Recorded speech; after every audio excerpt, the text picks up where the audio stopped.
many of you in here like football?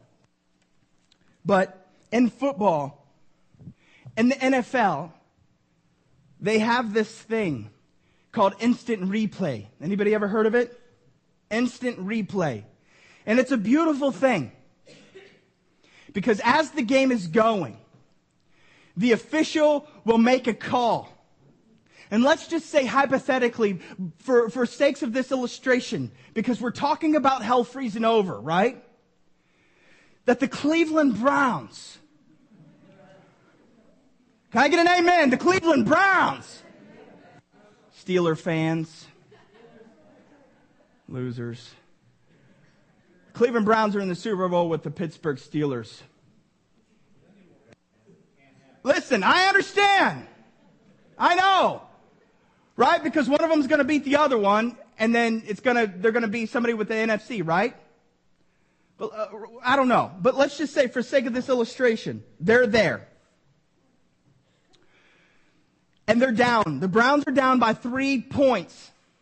Help me, somebody. You need to be praying for me. They're down by 3 points. And it's the fourth quarter. There's about a minute on the clock left. They know that they can't kick a field goal because the kicker lately has been on a bad run. All right? All right, work with me on this illustration. And so they're going to go for it. They're just going to go for it. And then you have Colt McCoy, who hands off the ball to Peyton Hillis because his hamstring's feeling better. I'm preaching right now, okay? All right? His hamstring, his contracts, his whatever it is, it's feeling better. Money makes things feel better. Amen? It's feeling better. So what he does is he gets the ball and he runs and he dives. And what we hope is breaking the plane, which means that the ball actually passes the goal line for a touchdown before his feet land. He jumps over the pile and bam, he's there. But the officials rule on the field that it's not a touchdown. Time runs down. Of course, the Steelers are going to kneel, and they win. But the people in the booth from above decide that this play needs to be under review. And so what they do is they get the official in the white hat. And the official in the white hat goes and he watches it again from a different vantage point. He sees it a little bit differently.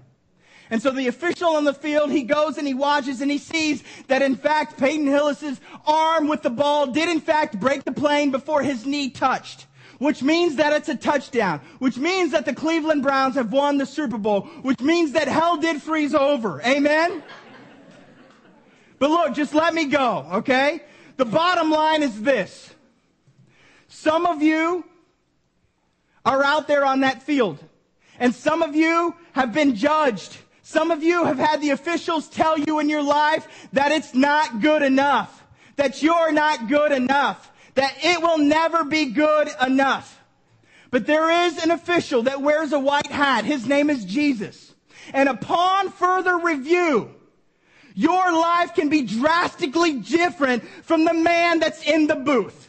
If you can hear me this morning, what looked like death, what looked like tragedy, what looked like it was the end, my friends, was only the beginning, because Jesus is alive and he is risen from the dead. Do you understand the implications? He is not here. He's gone. He's gone. He is risen. They went to the grave like we read this morning, and Jesus was not there. The stone was rolled away, and the angel said, "Why do you look for the living among the dead? He is not here. He has risen." Upon further review, Jesus won. Amen? What does that mean for you? Jeff, yeah, he almost stole my thunder. Yes, he almost stole my thunder. What does that mean for you?